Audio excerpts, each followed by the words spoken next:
Hello, friends. I was asked to prepare a talk for today on the topic Living the Truth, Universal Unity.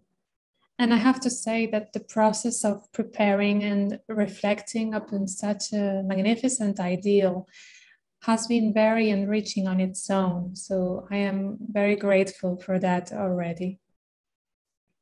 Now I will share with you some ideas regarding first, the keywords of this topic, which are living on one side and universal unity on the other. First, I will start with a few excerpts that I have selected on universal unity so that we can set up a context of its role and its importance. And then I would like to focus on what it means to lead a life embracing universal unity from a theosophical perspective, and also from the practical point of view, meaning questions such as how we can try to incorporate it in our daily lives, what would be the natural consequences of living it, and what are some of the obstacles that we may face in the process. So to start with, I think we can agree that universal unity is probably the grandest ideal presented within theosophical teachings, as well as the fundamental essence in various ancient traditions.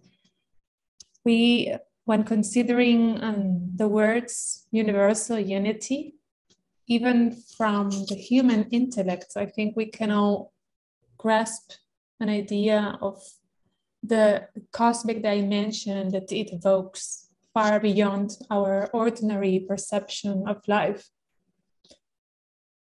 Here I have selected a few references which emphasize the utmost importance of universal unity from theosophical perspectives.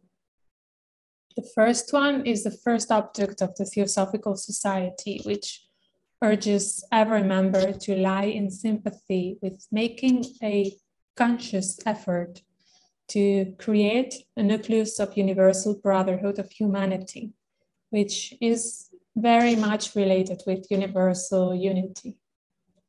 I think this is so important to remember that this should be an active object rather than a passive one.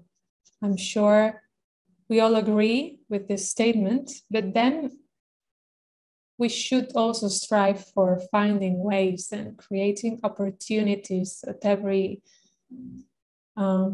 opportunity to make it active, to make of ourselves such a nucleus in our communities and in daily life. Now, the next one is the beginning of the HPV's diagram of meditation. First, conceive unity by expansion in space and infinite in time. This practice of conceiving universal unity in the higher mind and its reflection and contemplation may be helpful to gradually develop an avenue towards perceiving perhaps a glimpse of such unity.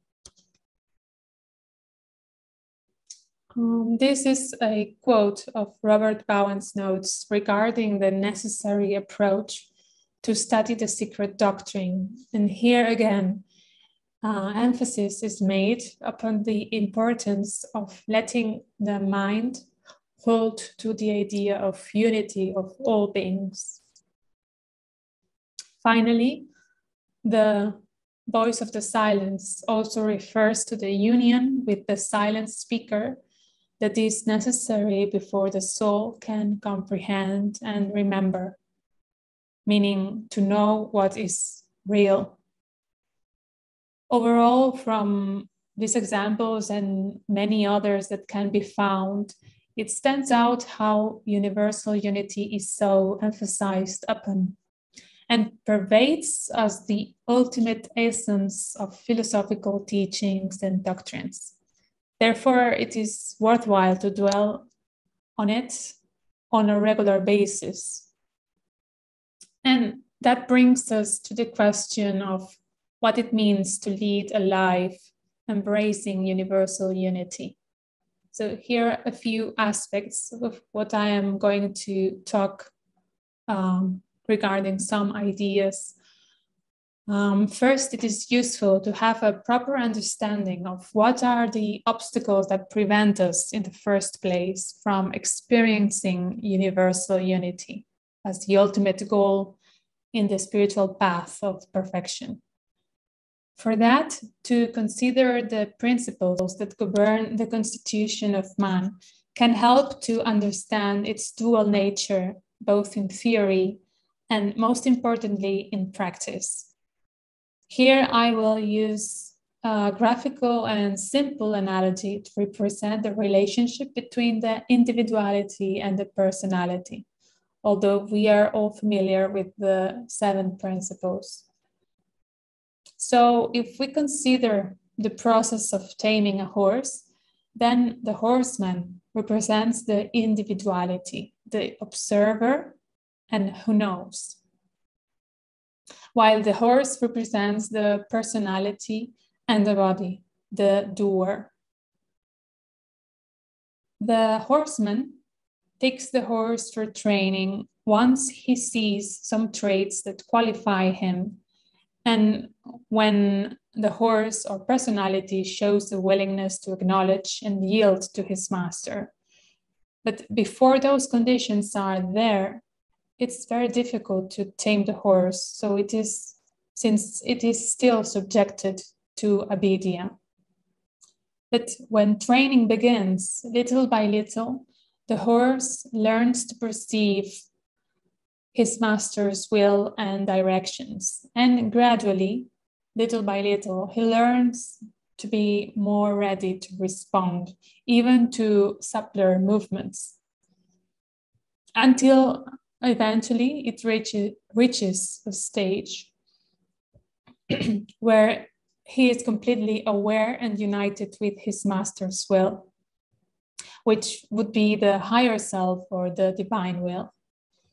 At that point, they are one, meaning that there is complete trust and renunciation by the horse because he acknowledges that his master knows and consequently takes care of what is needed. So there is no place for worrying or self-centeredness or having conflict, personal sufferings, and so on. So the horse is free of all that, and these things cease completely when the horse is one with the horseman. This process of taming can also represent the opening of antakarana, the bridge between the lower self and the higher self. As we know, the personality or lower quaternary carries with it skandhas or strong tendencies from past causes, which may tend to be in this harmony with the divine self.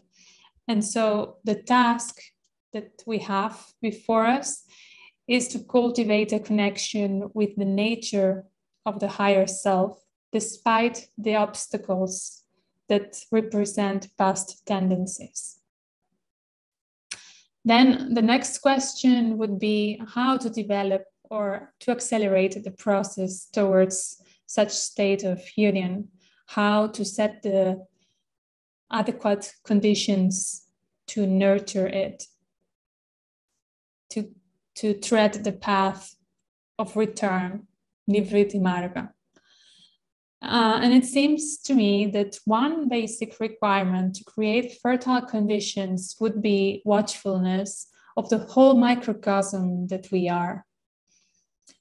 A constant and vigilant watch is necessary once one has decided to pursue that path that leads to truth, since this is a process of changing one's nature from denser to subtler vibrations. And for that, we need to first realize all the intricacies of our own characters, and not just an intellectual understanding, but more an experiential awareness that comes into play with relationship and when the personality reacts to whatever surrounds it. Therefore, we must grow in awareness of all the inconsistencies and conflicts that there are between that ideal of universal unity, love and wisdom, and on the other side, our daily behavior. We can ask, how well do they match? How far we are from that ideal on our daily behavior? Actually, the more we tend to observe, subtler disharmonious reactions may emerge to the surface of our consciousness. And that is the first step, to be aware of all these impurities of our character so that we may choose to take charge if we commit to it. For example, by nurturing the opposite virtues. And this is a long-term endeavor, of course, and there is no reason to be overwhelmed by the realization of the enormous gap, how far we are from being perfect, from the perfect man. As long as we put in the effort and we try, just as the masters say, to harmonize all these multi-layered tendencies that pull us the opposite way. There is a quote by HPB that gives us some hope. And she says, conquered passions, like slain tigers, can no longer turn and rend you. And be hopeful, not despairing. With each morning's awakening, try to live through the day in harmony with the higher self. Try. One who does his best does all that can be asked. A powerful consequence of this conscious watchfulness is to realize that if our past history of bad causes makes our way today very challenging at some point, then we are also in the position to reverse our present choices to the kind that will add up to an inner strength of the higher self tomorrow and from now onwards. So a keen watchfulness and awareness are probably the cornerstones from which may follow a natural process of self-transformation and the growing developments of inner capacities, such as the one displayed in this slide, among others. In the Mahatma letters, it can be read that adepts are not made, they become. And this is a hint of the necessary active work involved in the process of becoming. Now, the next aspect that I want to talk about deals with how to practice universal unity, how to incorporate that essence into our daily lives and make it a living reality. This question has already been put forward since ancient times, and different traditions have described sets of good conduct in order to purify the character while persevering towards human perfection. A good example of such precepts are the golden stairs given by Madame Blavatsky in 1988.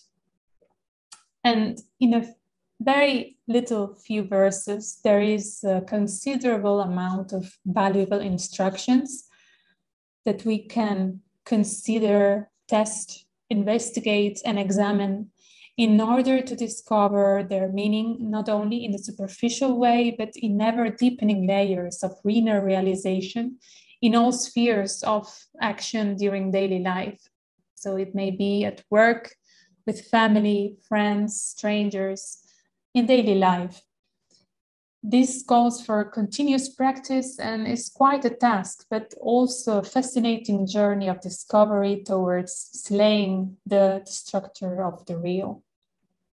Meaning the causes that generate ignorance, separation, differentiation, resistance, and so on.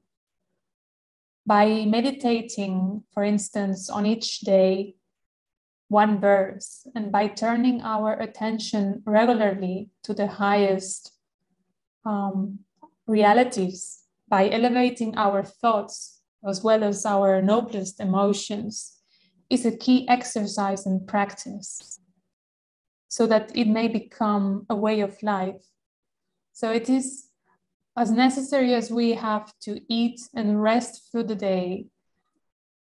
We should reach to a point that it is necessary, it is vital for us to nurture this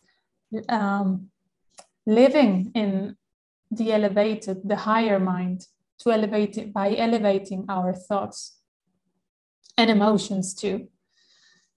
Also, the law of action-reaction can be observed in different planes of existence, because whatever we put in motion, there is a reaction always.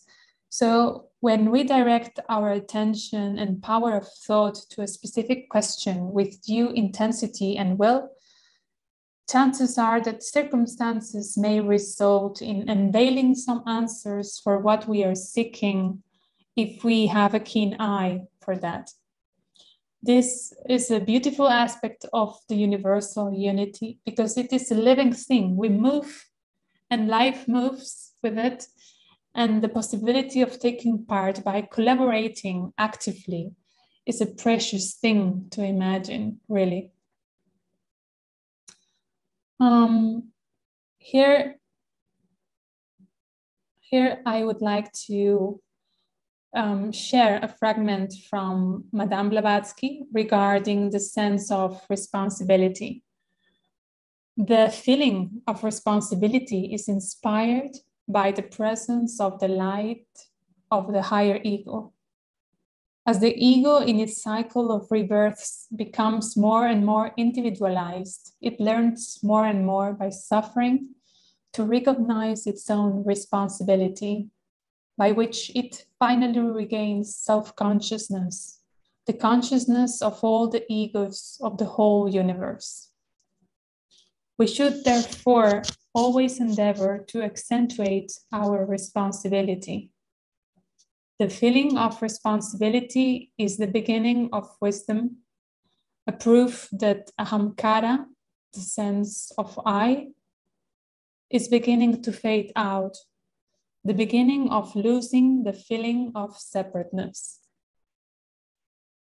The sense of responsibility probably makes things easier for us as it develops, because if you perceive your place in the whole scheme of evolution, then you become more aware of the interrelationship between all stages and kingdoms of life. So naturally, one may feel more and more driven to become a co-worker with the one life, just as the horse ultimately surrenders with voluntary obedience to the horseman, in the analogy that was presented before. This renunciation of the I-ness probably is the most challenging, and as it would mean a revolution on how we perceive life. But unity knows no center, and therefore the sense of I must go eventually at some point. In the meantime, since we are not yet there, I believe it's also important to acknowledge the role of the heart being the organ through which the higher ego acts. As said also by HPV in one of her quotes, so the motive of our actions should originate at the highest of our awakened principles. Then, if we persevere to embrace universal unity, it may become a beneficent underlying force in all that we do, in all the planes of existence in which we act. Then, well, to conclude, I would like to I would like to share this very familiar quote. I'm sure all know this, but it is one of the jewels, I think, that Madame Blavatsky left us for those who are treading the path or want to go in this direction. There is a road, steep and thorny, beset with perils of every kind, but yet a road, and it leads to the very heart of the universe. There is no danger that dauntless courage cannot conquer. There is no trial that spotless purity cannot pass through. There is no difficulty that strong intellect cannot surmount. For those who win onwards, there is a reward past all telling, the power to bless and save humanity. For those who fail, there are other lives in which success may come. Thank you for your attention, and I look forward to hearing ideas from all of you next. Thank you.